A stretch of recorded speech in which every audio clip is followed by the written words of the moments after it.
In a moment that captured the attention of the international legal community, the International Criminal Court in The Hague became the stage for a historic trial on March 14, 2025.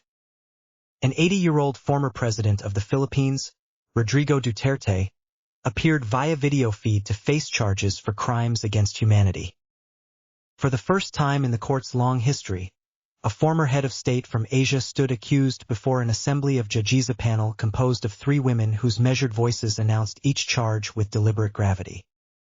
As memories of decades of turbulent rule and controversial decisions loomed large, Duterte's silence and impassive expression evoked an image as hard and inscrutable as forged steel. In that solemn courtroom, the fate of a man whose iron-fisted governance had forever altered the course of his nation was being sealed in what many now saw as his final tragic chapter.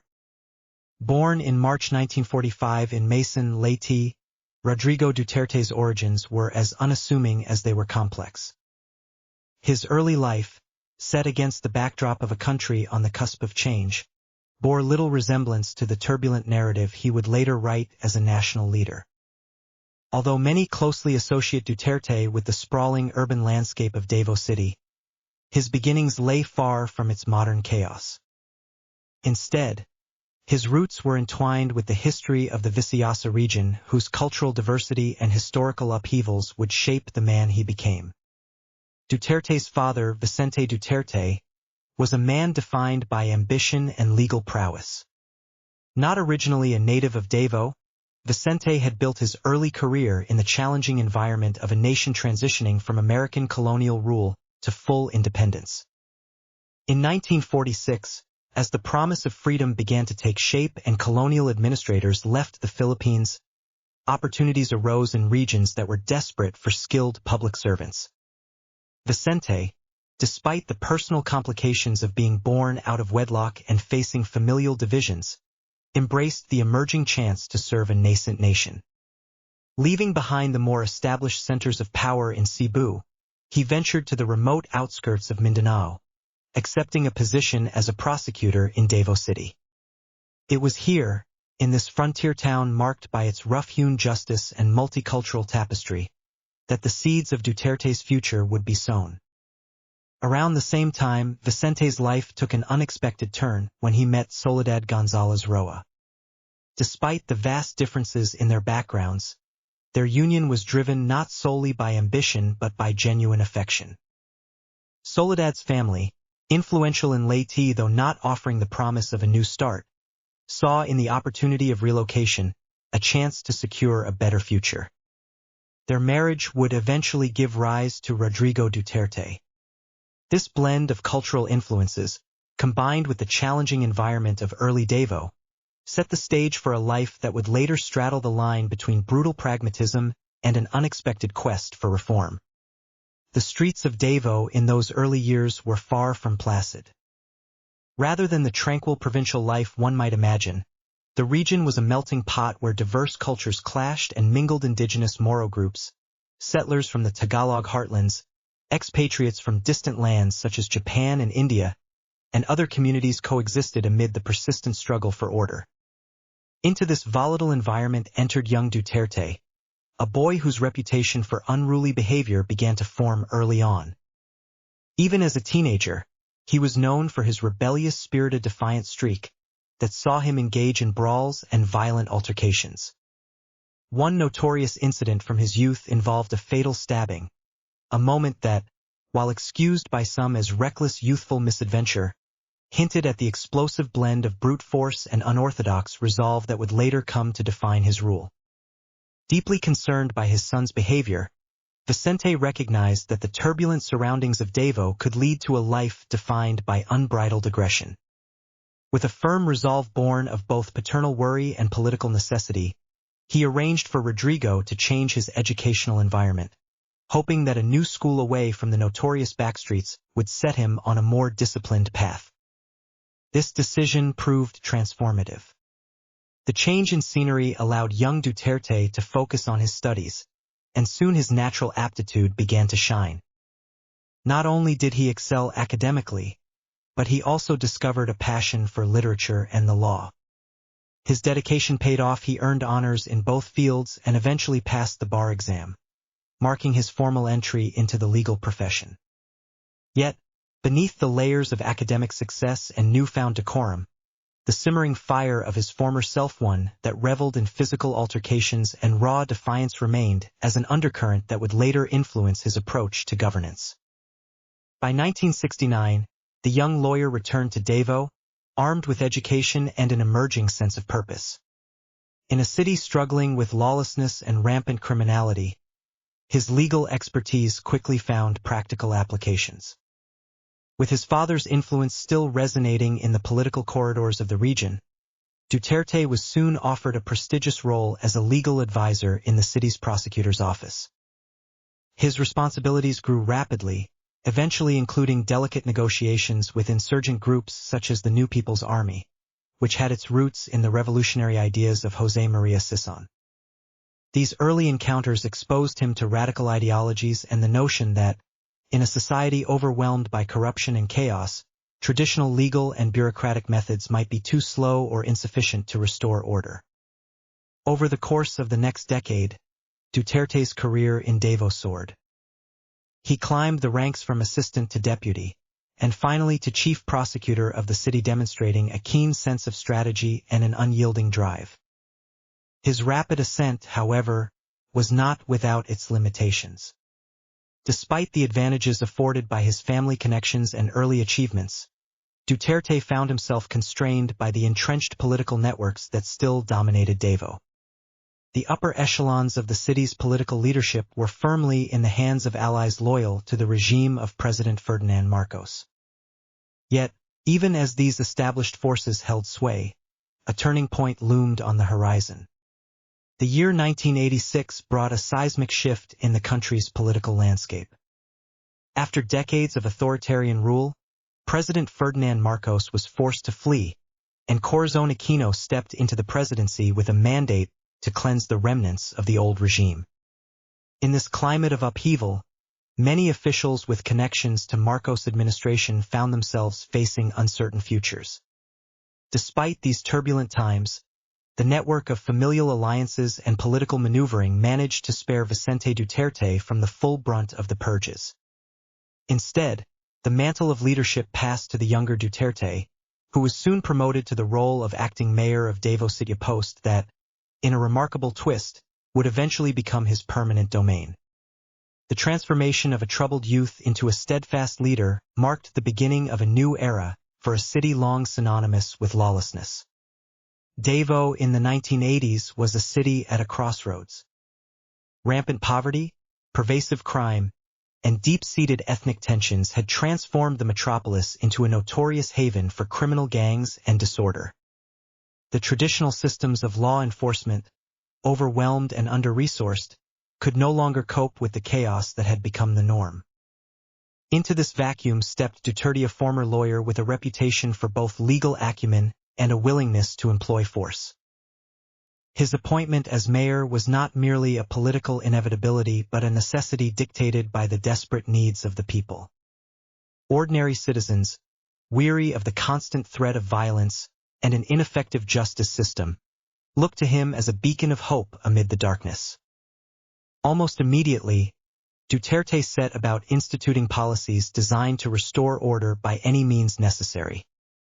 Recognizing that conventional legal processes were ill-equipped to address the rampant criminality plaguing the streets, he introduced a series of swift response measures. Curfews were enforced for teenagers, public drinking and smoking were curtailed in designated areas, and so-called quick trials were implemented for minor offenses. Yet it was not merely a matter of legal reforms. Drawing upon the radical ideas he had once absorbed from insurgent negotiations, Duterte conceived a bold and controversial initiative that came to be known as the Davao Death Squad. This extrajudicial vigilante group, composed initially of ordinary citizens driven by a shared determination to reclaim their city, blurred the boundaries between state-sanctioned law enforcement and unilateral action.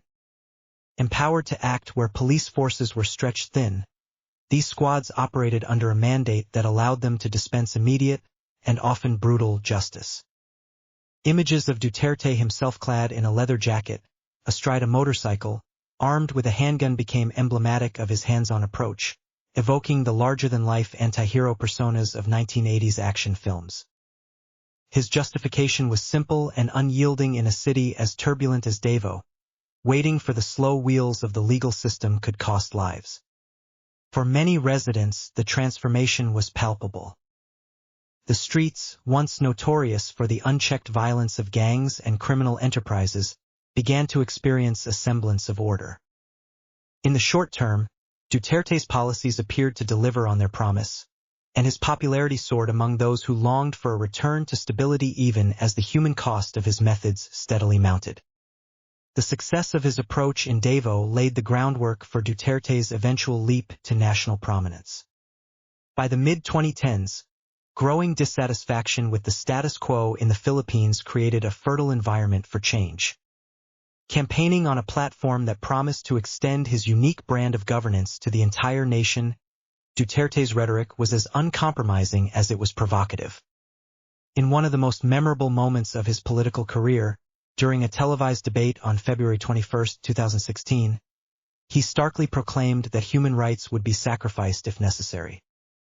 Forget about human rights. When I become president, I will have all drug dealers, robbers, and loiterers executed. He declared a statement that sent shockwaves across the country and resonated with a populace tired of being overwhelmed by criminality. At that time, the Philippines was grappling with a severe drug crisis. The nation was not only one of the largest producers of cannabis in the world, but was also witnessing an alarming proliferation of drug abuse among its youth. In schools, on the streets, and even within the corridors of political power, the impact of the drug epidemic was both visible and destructive. Public spaces had become battlegrounds where drug peddlers operated openly, and entire communities in impoverished urban areas were ensnared in the grip of narcotics. Faced with this dire reality, Duterte's promise of a swift and unyielding crackdown found a receptive audience. Once elected, Duterte wasted no time in launching what would be infamously known as the war on drugs. The strategy was radical in its simplicity: empower law enforcement to act immediately, bypassing the prolonged judicial process that would normally delay justice.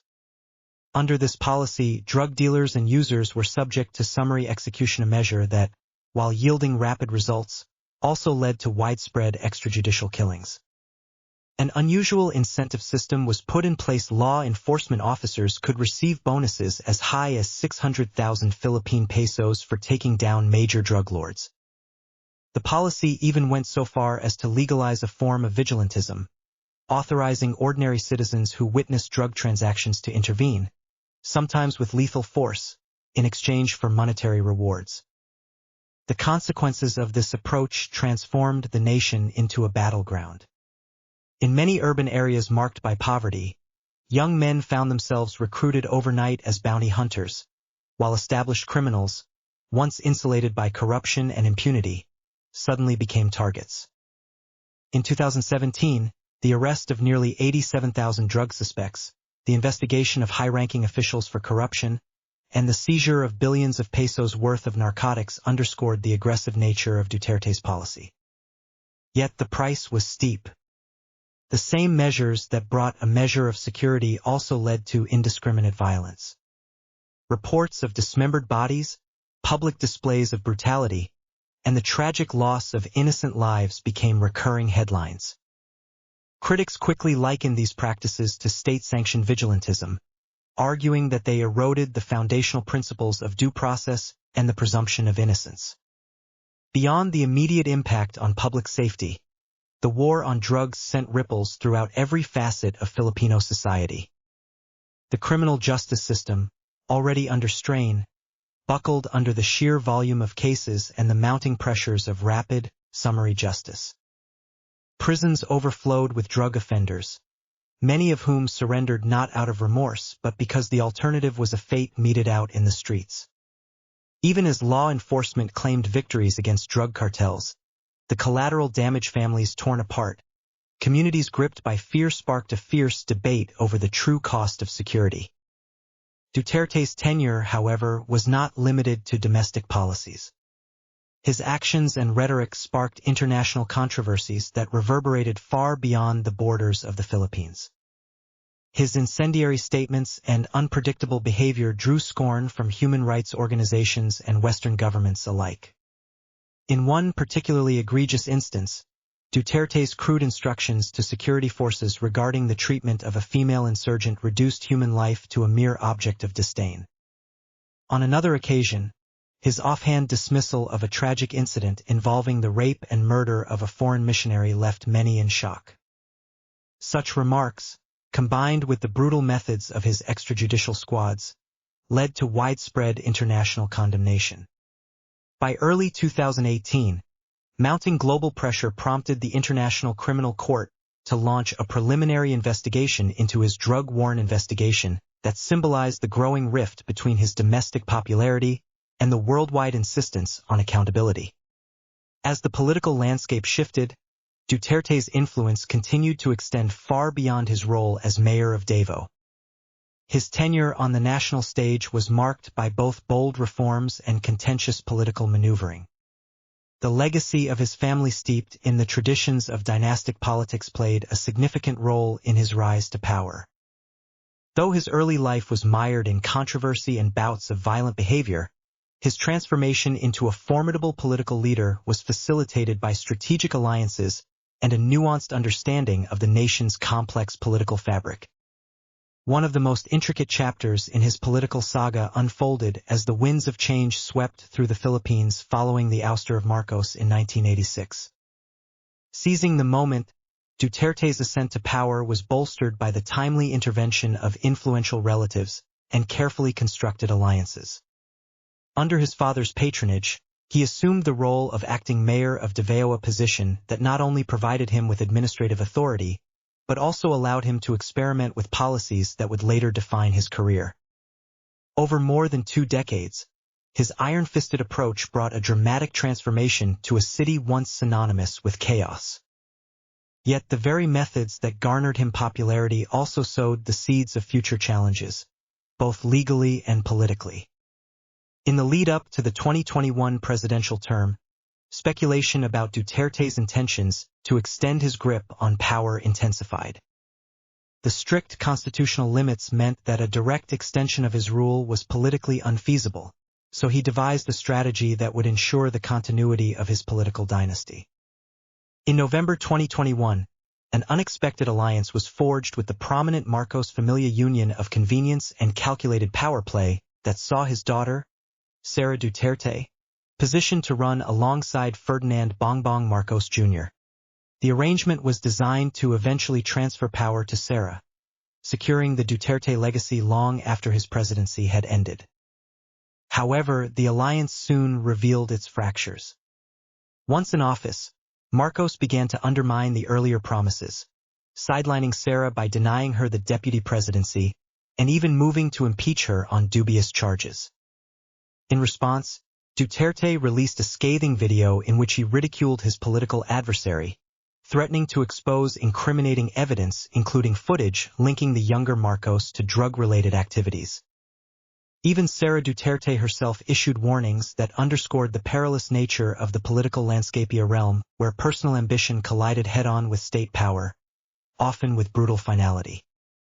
The internal political strife in the Philippines escalated further in early 2024 as international scrutiny intensified. With the renewed pressure from the International Criminal Court and growing domestic unrest, the nation found itself teetering on the edge of a political precipice. On March 5, 2024, Duterte, accompanied by his daughter, embarked on a campaign trip to Hong Kong, a move widely interpreted as an effort to galvanize support among the vast Filipino diaspora. In the ensuing days, sensational claims emerged in local media suggesting that the ICC had already issued an arrest warrant against him, claims that, while unverified, stoked the fires of political conflict even further.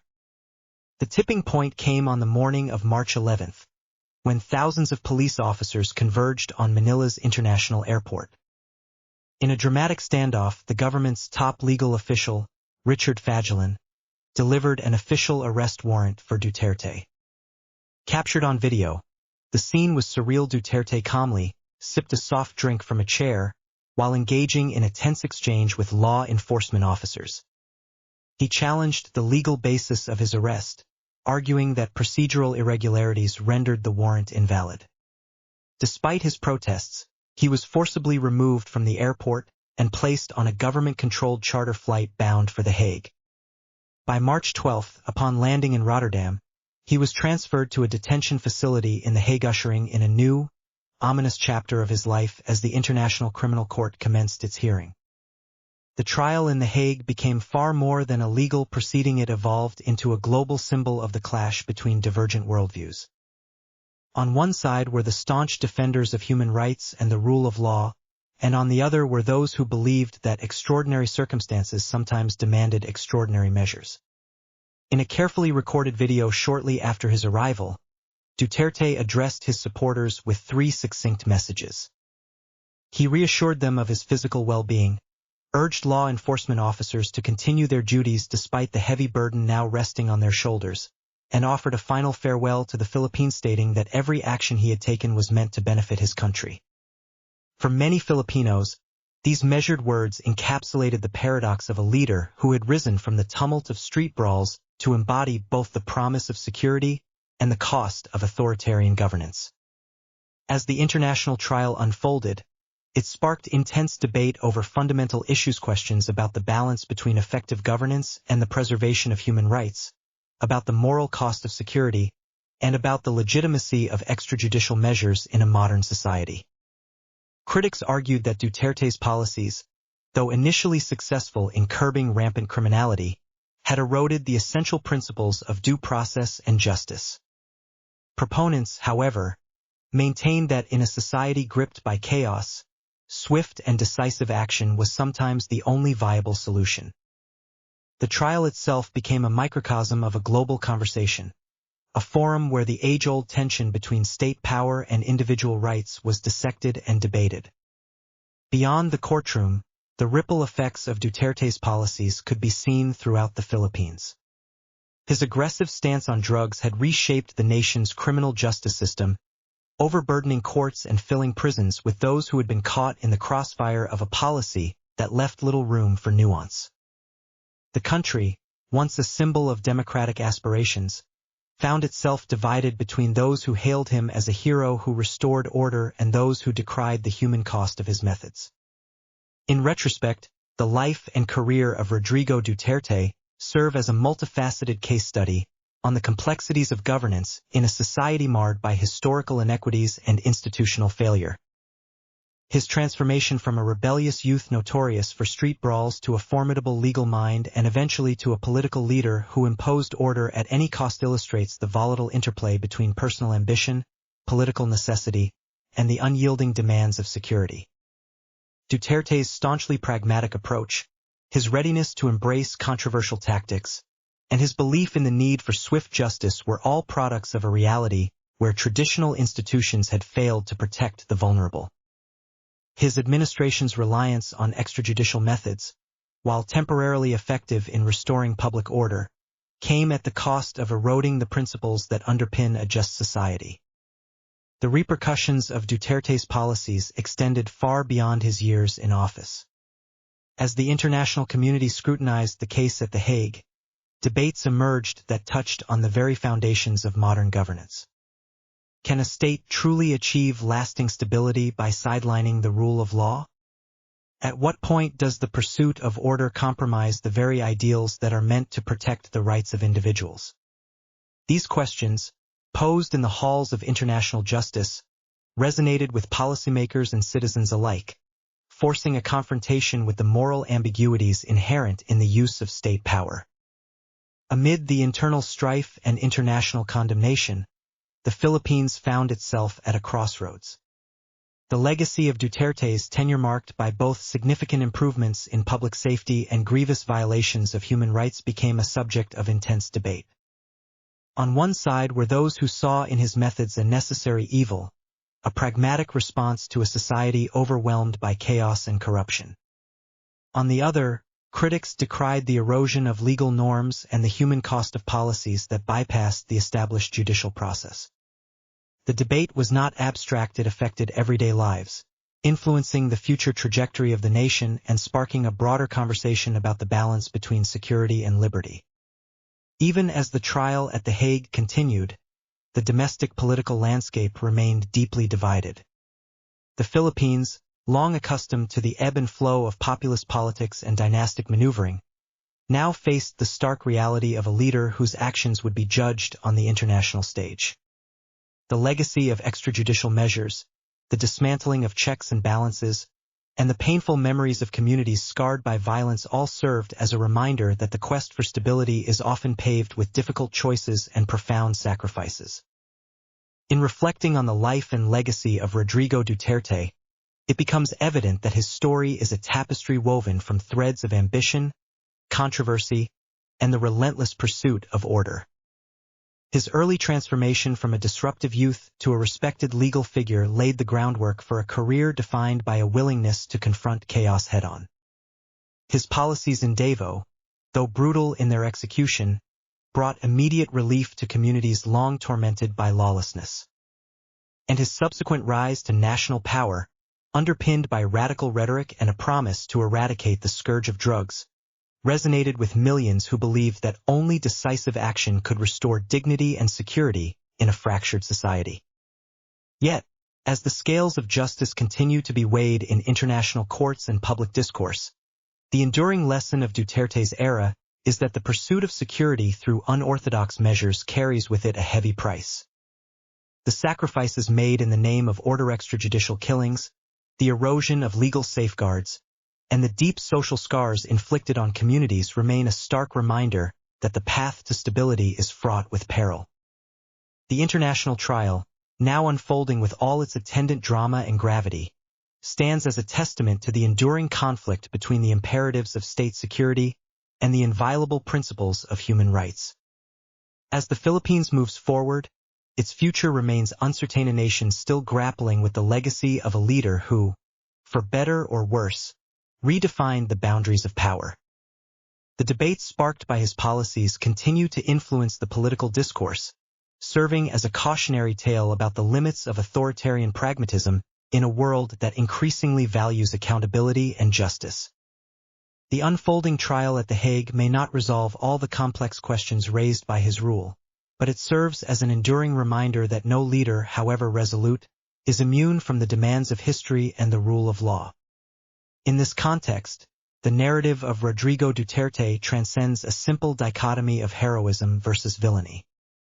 It is a story of a man molded by his environment, driven by both personal conviction and the harsh realities of a nation in turmoil. His rise from the tumultuous streets of Davao to the international stage is a testament to the complexity of leadership in a world where the line between order and chaos is perilously thin. The effectiveness of his measures in the short term stands in stark contrast to the long-term consequences of a legacy defined by both transformation and tragedy. In the final analysis, the life and career of Rodrigo Duterte serve as an intricate portrait of the price of order in a society desperate for stability. His tenure, marked by bold initiatives and equally bold controversies, will continue to be dissected by scholars, policymakers, and citizens for generations to come. As the International Criminal Court proceeds with its hearing, the world watches not only to determine his personal fate, but to grapple with the broader implications of a governance model that straddles the fine line between pragmatic necessity and moral transgression. The story of Duterte is ultimately a story about a nation at a crossroads, a country where the desire for swift, decisive action collided with the enduring need for justice and due process. His legacy, with all its contradictions, reminds us that the quest for security cannot come at the expense of the fundamental principles that define a free society.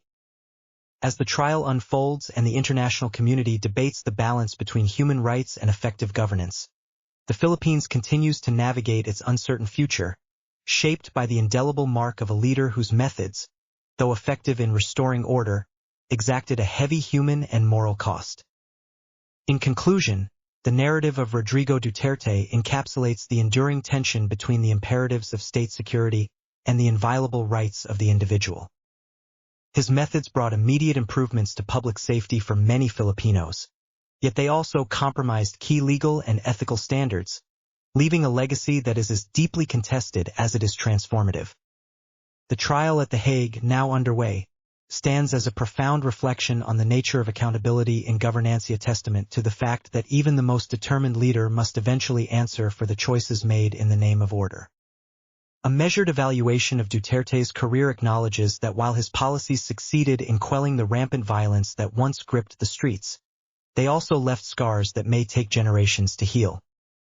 His story, from a rebellious youth to a polarizing national figure, is a reminder of the complexities inherent in leadership during times of crisis, a reminder that the balance between expediency and justice remains one of the most challenging dilemmas of modern governance.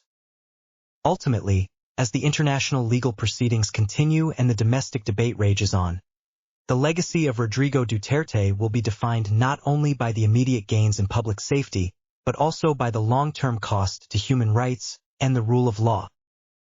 His life and career serve as an enduring case study in the pursuit of order amid chaos, a pursuit that, while it may offer short-term stability, inevitably demands a reckoning with the fundamental values that underpin a free and just society. The enduring debate over Duterte's legacy, a debate that pits the promise of security against the sacred principles of justice, will undoubtedly continue to shape the political discourse in the Philippines and beyond. The ultimate evaluation of his career, and the fate of the nation he once led, remains to be written in the annals of history, as future generations grapple with the complexities of a past marked by both resolute action and profound moral ambiguity. In the final analysis, the story of Rodrigo Duterte is one of both transformation and contradiction, a narrative that reflects the timeless struggle between the desire for decisive leadership and the unyielding demand for accountability in a world where the boundaries between order and chaos are constantly in flux. A concise, neutral evaluation of this turbulent chapter in Philippine history recognizes that while Duterte's tough policies delivered a measure of immediate security and order, they also compromised fundamental legal principles and exacted a significant human cost. The unfolding trial at The Hague is poised to determine not only the fate of one man, but also to set a precedent for the delicate balance between state authority and individual rights, a balance that remains at the very heart of modern governance. The unfolding trial at The Hague is poised to determine not only the fate of one man, but also to set a precedent for the delicate balance between state authority and individual rights, a balance that remains at the very heart of modern governance.